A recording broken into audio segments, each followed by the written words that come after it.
What did you do when your kid's bully had a lawyer on speed dial?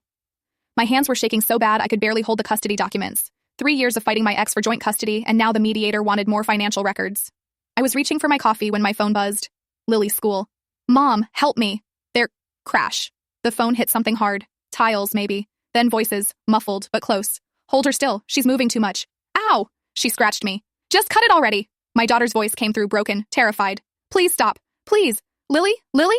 Is that her mom? A girl's voice, annoyed. Grab the phone. Shuffling. Breathing. Then nothing. I called back. Straight to voicemail. Again. Voicemail. I was already running, knocking over my coffee, papers flying everywhere. My boss yelled something, but I was gone, car keys cutting into my palm from how hard I was gripping them. 12:52 p.m., stuck behind a school bus going 15 miles an hour. I laid on the horn. Nothing. My hands wouldn't stop shaking as I dialed the school. Jefferson Middle School, this is Mrs. Hoffman. My daughter just called. Someone's attacking her. Can you please calm down and explain? They're in the bathroom hurting her right now. A pause. Papers shuffling. The principal is at the district office. I can leave a message. Are you listening? Send someone now. Ma'am, that tone is inappropriate. I hung up. The bus finally turned. I floored it. 1:03 p.m. No parking spots near the entrance. I abandoned my car in the fire lane and ran, heels clicking against asphalt. The security guard, Randy, was scrolling through his phone by the door. Whoa, you need to sign in. My daughter's being attacked. He barely looked up. Everyone has to follow procedures. I shoved past him. He called after me, but I was already inside, following the sound of my daughter's voice in my head. Second floor, girls' bathroom. The door was closed. No sounds. Lily, are you in there? A whimper. So quiet I almost missed it. Mom? I yanked the handle. Locked. Of course it was locked. Excuse me? Vice Principal Morrison appeared behind me, arms crossed. You can't just barge in here. My daughter's in there. You can't just... I slammed my shoulder into the door. Pain shot down my arm, but the door didn't budge. You're damaging property! I hit it again. Harder. The frame creaked. I'm calling security. Third hit. The cheap lock finally gave way. The smell hit me first. Hot sauce. Capsaicin burning my nostrils. Then I saw her. Lily huddled by the sink, her white shirt soaked red. Not blood. Hot sauce. Her hair. Oh God, her hair. Chunks of it scattered across the wet floor. So much hair. Her face was blotchy, swollen, her breathing coming in ragged gasps. Madison Brooks stood by the window, scissors still in her hand. Chloe Reeves held an empty bottle of hot sauce. God, we were just messing around, Madison said, annoyed. Like I'd interrupted something trivial. She's so dramatic, Chloe added. I dropped to my knees beside Lily. Baby, oh my God. It burns, Mom. My eyes. She couldn't open them. The sauce had gotten in her eyes. Marcus Webb, the janitor, peered in with his mop. Jesus, not again. Morrison pushed past him. Everyone calm down. This looks worse than... My dad's gonna sue her for breaking in, Madison said, finally dropping the scissors. Call 911. I pulled Lily closer. More hair came away in my hands. Let's not overreact. The nurse can. Call 911 now. Morrison's face went tight. The nurse is perfectly capable. She can't breathe properly. Look at her. Lily was wheezing now, the capsaicin triggering her sensory issues. Every nerve in her body would be on fire. I knew because I'd seen it before, when she'd accidentally touched hot peppers at age 5 and screamed for hours. Marcus stepped forward. I'll call. You'll do no such thing, Morrison snapped. We handle things internally here. I looked at my daughter, at the hair, at these girls who'd tortured her and felt nothing, at the vice principal more worried about protocol than a child who couldn't breathe. More hair fell as I held her, and I heard myself ask the only question that mattered, what have you done to my baby? The ER waiting room was packed. Lily pressed against me, whimpering every time someone walked past. The triage nurse had looked at her and said non-critical before pointing us to the chairs. That was 2 hours ago. Mom, it still burns. I know, baby. They'll see us soon. She couldn't stop rubbing her eyes. I kept pulling her hands away, but she'd start again within seconds. The hot sauce had dried into crusty patches on her face and neck. Every time she moved, more hair fell from the jagged patches on her scalp. Finally, a nurse called us back. She took one look at Lily, and her expression changed. Capsaicin in the eyes? That's assault. 2 girls at school. How long ago? About 2 hours. She grabbed a basin and started flushing Lily's eyes. Should have been seen immediately. This can cause corneal damage. Lily screamed when the water hit. Her whole body went rigid, the sensory overload hitting full force. The nurse had to hold her still while I talked her through it. 20 minutes of flushing before the doctor arrived. He took photos with his phone, measuring the bald patches with a ruler. About 60% hair loss on the left side. Was this done with scissors? Kitchen scissors, Lily whispered. The orange ones from art class. Why would they do this to you? Lily looked at her lap. They said I think I'm special. What does that mean? Because of the science fair. Madison came second. The science fair. 2 weeks ago. Lily's project on water filtration had beaten Madison's volcano. I'd been so proud. Madison's parents hadn't even shown up for the award ceremony. At 4:15, they discharged us with a basic report and prescriptions for the burning. The bill was already showing on my phone. $1,200 after insurance. Money I didn't have. I called Morrison from the parking lot. Let's schedule something for next week. Today. We need to talk today. A long sigh. If you insist. 5 p.m. We stopped at home to change Lily's shirt. She stood in front of the mirror, touching the bald spots. I found a soft beanie and helped her put it on. She didn't take it off. The school conference room smelled like coffee and lies. Madison's parents were already there, Mr. Brooks still in his golf polo, checking his phone. Principal Carter sat at the head of the table looking like she'd rather be anywhere else. Morrison fiddled with papers. "Where's Madison?" I asked. "The children don't need to be here," Mrs. Brooks said. She had that specific tone rich people use when they're being patient with the help. A speakerphone sat in the middle of the table. "This is Harrison Keller, representing the Brooks family. Of course they already had a lawyer." Morrison cleared his throat. "So we have a situation. My clients report a mutual conflict," the lawyer's voice said. "Mutual? They attacked her." A knock. Madison and Chloe entered with their parents. Madison had changed into a Peter Pan collar dress. Her hair was in neat braids. She looked like a church girl. "She pushed me first," Madison said. The words came out practiced, rehearsed. "That's a lie." Lily shot forward in her chair. Mrs. Brooks made a little sound. "See how aggressive she is?" "My daughter was in a bathroom stall when they attacked her," the lawyer's voice. "Can anyone verify that?" Morrison shuffled his papers.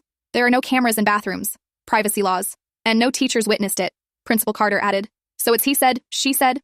The lawyer sounded satisfied. "She said," I corrected. "3 girls. And look at my daughter's head." "Perhaps mediation would be best," Morrison suggested. "A chance for the girls to talk things through." "They assaulted her." Mr. Brooks finally looked up from his phone. "That's a strong word." "It's the right word," the ER nurse said. "The nurse wasn't there." The lawyer cut me off. "Without witnesses, we only have different perspectives of a schoolyard disagreement." Schoolyard disagreement. My daughter was sitting there with chemical burns and half her hair gone, and they called it a disagreement. Madison was playing with her phone under the table. She looked bored. "We'll circle back next week," Morrison said. "Let everyone cool down." They stood to leave. Case closed. Nothing to see here. In the parking lot, Lily walked ahead to the car. A woman approached from the shadows. Hispanic, mid-30s, nervous. "Excuse me, you're Lily's mom?" I nodded. She glanced around before stepping closer. "I'm Maria Gonzalez. Madison did something to my son last year." My stomach dropped. "What?" "Broken nose," said he tripped. She was whispering now. "They made us sign something. NDA. I shouldn't be talking to you." "Why are you?" "Because I saw your daughter's hair." Her voice cracked. "Just be careful." The Brooks family has connections. The principal, the school board, they donate. She was already backing away.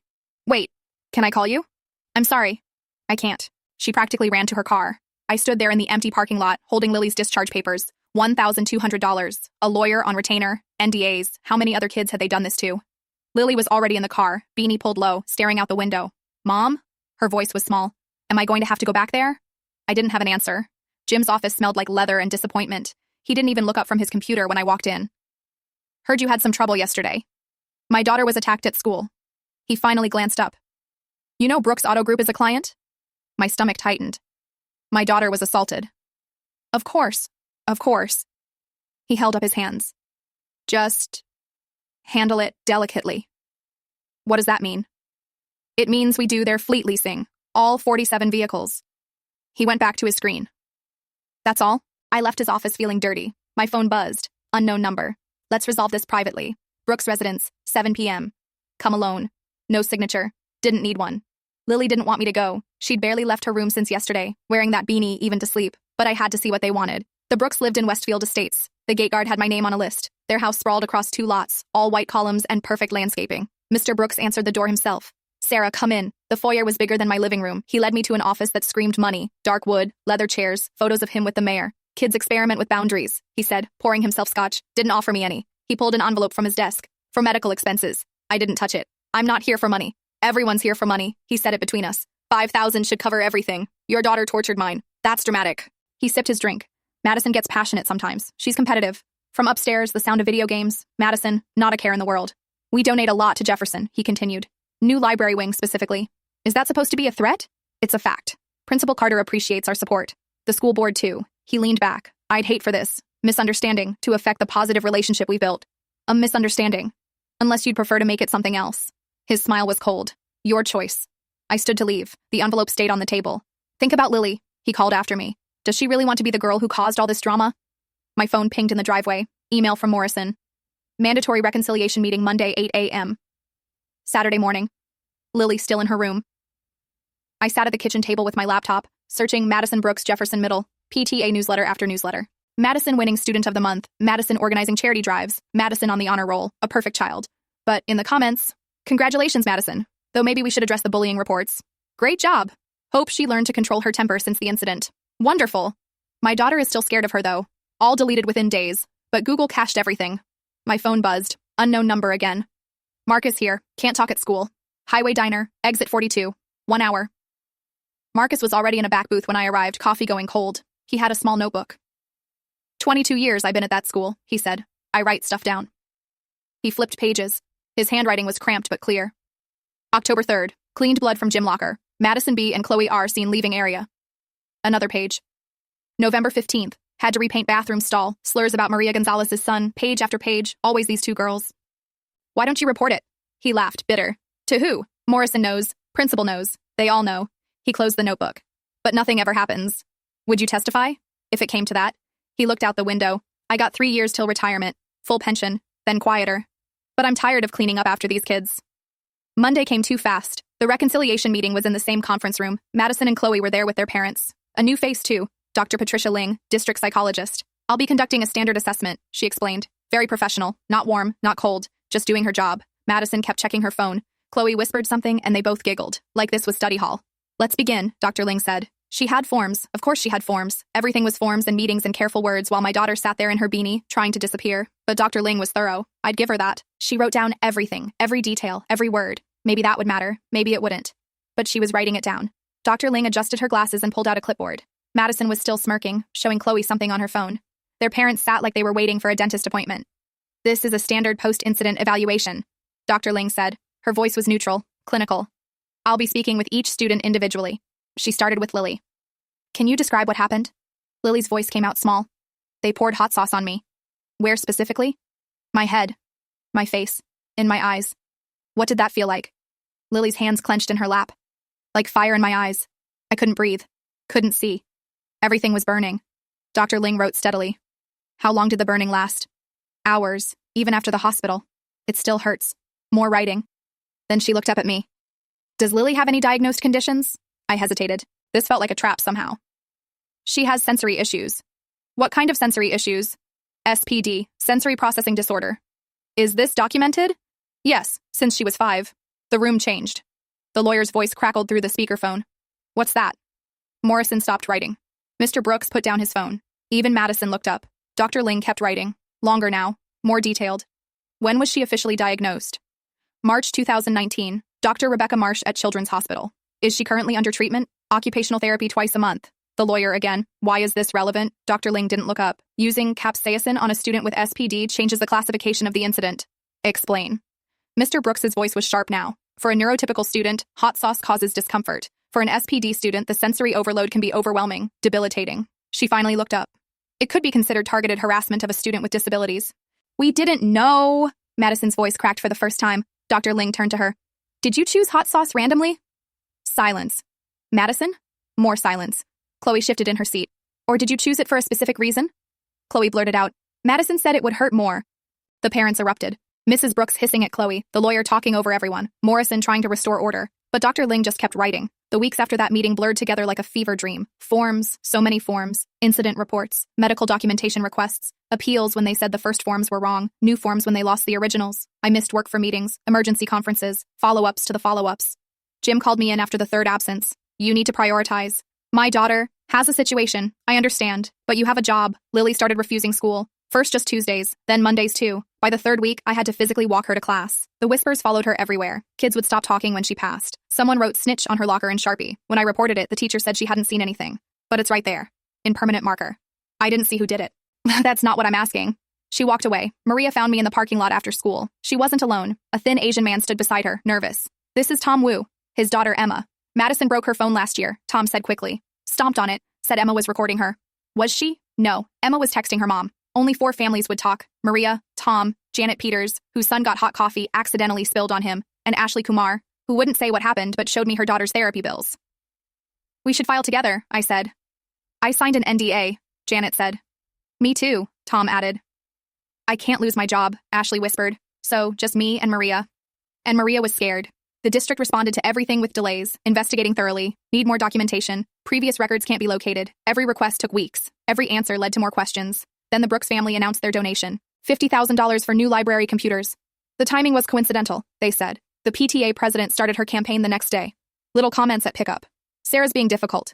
Some people just want attention. She's always complaining about something. I heard she wants money. More parents started avoiding me. Conversation stopped when I walked by. Lily ate lunch alone. Jim called me in again. Maybe you should take some unpaid leave. I can't afford. Just until this blows over, it's affecting the office. How? Brooks Auto Group is reviewing their contract. There it was. Finally in the open. They can't do that.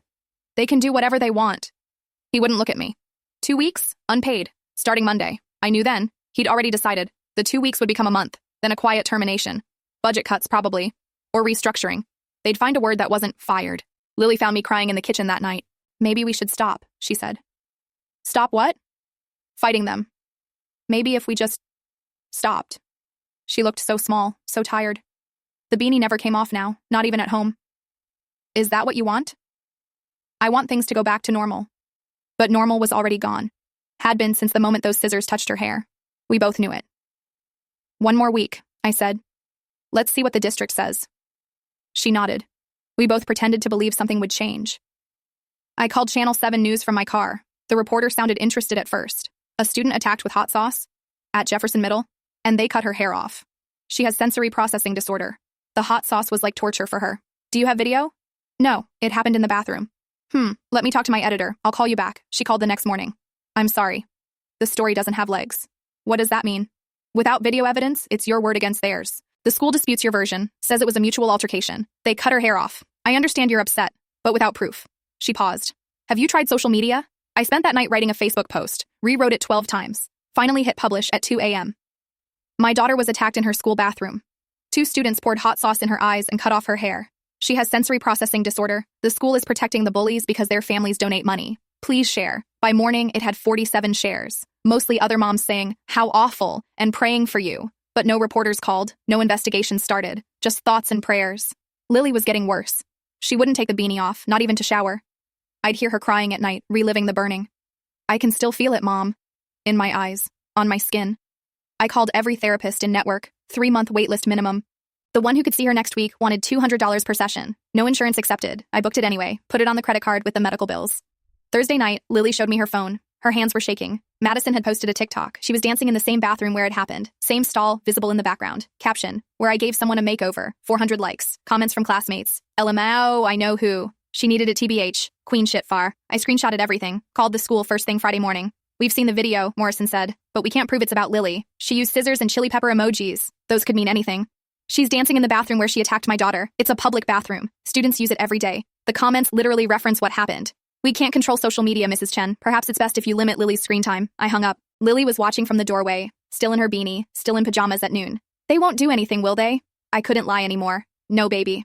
They won't. She nodded like she'd known all along. Madison wins. She always wins. I wanted to tell her that wasn't true, that justice existed, that good people doing the right thing mattered. But my unpaid leave started Monday. The therapy bills were piling up, and Madison was dancing in the bathroom where she'd tortured my daughter, collecting likes from kids who thought it was funny. Not yet, I said. She hasn't won yet. But even I didn't believe it anymore. I spent weeks learning how to file a federal complaint. The forms were designed to make you give up. Every question led to 10 more questions. Every requirement needed documentation I didn't have. The lawyer I found worked out of a strip mall. Her retainer was $3,000. I handed her my last credit card, knowing it would max out. The SPD diagnosis makes it a stronger case, she said. But it's not guaranteed. Nothing ever is. 3 months crawled by. I picked up shifts at a call center, minimum wage, no benefits. Lily stayed home most days. The beanie never came off. Then the letter arrived. The Office of Civil Rights has determined your complaint merits investigation. Suddenly, the district cared. Morrison was placed on administrative leave within a week. Of course, he kept his full salary. They just moved him to the district office. Same pay, different building. The investigator interviewed over 20 students. Madison and Chloe's stories kept changing. First, Lily pushed Madison, then Lily threw something, then Lily said something mean. They couldn't keep track of their own lies. A few other kids started talking. Emma Wu admitted Madison had broken more than her phone. 2 boys said Chloe had poured milk on them in 6th grade. But most stayed quiet. Their parents worked for Brooks Auto Group, or their families shopped there, or they were just scared. The Brooks family hired a real law firm. 3 partners' names on the letterhead. They sent a cease and desist, threatening to sue me for defamation. My lawyer laughed. They're scared. I'm scared too. I showed her my credit card statements. Everything maxed. The bankruptcy lawyer wanted $1,500 just to file. Hold on a little longer. 6 months after the bathroom attack, the determination arrived. Violation of disability harassment policies. Madison got a 10-day suspension. Chloe got 5 days. Both families announced they were voluntarily transferring their daughters to private schools. The community service got negotiated down to 40 hours. Not at a disability center like we'd requested, just general volunteering. Madison would probably count her father's charity golf tournament. The school implemented new anti-bullying guidelines. Not rules, not policies. Guidelines, suggestions really. They hired 2 hall monitors for class changes. Started monthly assemblies about kindness. Morrison came back after 6 months with a certificate saying he'd completed additional training, 8 hours online. He probably played solitaire the whole time. The Brooks family offered a settlement through their lawyers. $15,000 for all claims? I'd have to sign an NDA. never speak about it again. It's something, my lawyer said. Better than nothing. I signed. What choice did I have? The credit cards were screaming. The bankruptcy was looming. Lily needed therapy for years, not months. $15,000. That's what my daughter's pain was worth. About what Madison's Sweet 16 party probably cost. But I signed. I took their money. I kept my mouth shut. Morrison still walks the halls. The Brooks still donate to the library. Madison posts from her new school about fresh starts and leaving negativity behind. And somewhere in Jefferson Middle, another kid is probably getting cornered in a bathroom. Another parent is about to learn what I learned. That justice isn't about what's right. It's about what you can afford. 6 months later, we're still paying for that day in the bathroom. Every morning, I wake up at 5:30 to drive Lily across town to her new school. 40 minutes each way if traffic's good. The gas money eats up what little I make at H&R Block during tax season. 20 hours a week at $12 an hour. My paralegal certification sits in a drawer. Useless now. Lily's hair grew back, but it's uneven. Patchy on the left side where Madison cut closest to the scalp. The hairdresser did her best, but you can still tell if you know where to look. And Lily knows where to look. Thursday is therapy day. Dr. Martinez costs $150 a session after the insurance I don't have anymore. She says Lily's making progress. The nightmares only come twice a week now. That's progress, apparently. She made a friend. Dr. Martinez told me last week, like it was a miracle, which I guess it is. Anna, a quiet girl who eats lunch with Lily in the library. They don't talk much. But Anna doesn't ask about the beanie Lily wore for 5 months straight. Lily finally stopped wearing it last month. I cried in my car when I saw her leave for school without it. 2 families found me through that Facebook post. Their kids go to Jefferson too. I meet them at McDonald's and walk them through the complaint process. Show them the forms. Warn them about the NDAs. Tell them to document everything. I can't tell them specifics about our case. The NDA made sure of that. But I can share the process. What forms to file. Which lawyers actually care. I don't charge them. What would I charge them with? My failed experience? My maxed out credit cards? My daughter who still flinches when someone walks behind her? Marcus texts sometimes. Little updates. Morrison more careful now. New bathroom monitors actually show up. That TikTok finally got taken down. 400 kids saw it before it disappeared. But it's something. 3 teachers found me on Facebook. Private messages. I'm sorry I didn't do more. I should have spoken up. I saw things but was afraid for my job. I don't respond. What's the point? Their apologies don't give Lily back her 7th grade year. Don't erase the burning. Don't pay for therapy. Madison goes to St. Catherine's now. Private school, uniforms and small classes, and a fresh start. She posts about her challenging year and how she's grown from adversity. Her new friends comment heart emojis, support emojis, you're so strong emojis. The Brooks family still donates to Jefferson. Still have their name on the library wing. Morrison still patrols the halls. More careful now, Marcus says. But still there. Still protecting the right kids from the wrong ones. Last week, Lily brought home a science fair form. I don't have to enter, she said quickly. It's optional. She'd already started researching. Something about water filtration in developing countries. Her desk covered in library books and printed articles. What if I win again? The question hung between us. We both knew what she meant. What if someone else came second? What if they had connected parents? What if we had to do this all over again? Then you win again, I said. She nodded. We both knew the cost. The bathroom, the burning, the lawyers, the bills, the beanie, the therapy, the drive across town every morning. But she's entering anyway. We both know why. Because that's what you do. You enter anyway. You try anyway. You hope anyway, even when you know exactly what it might cost.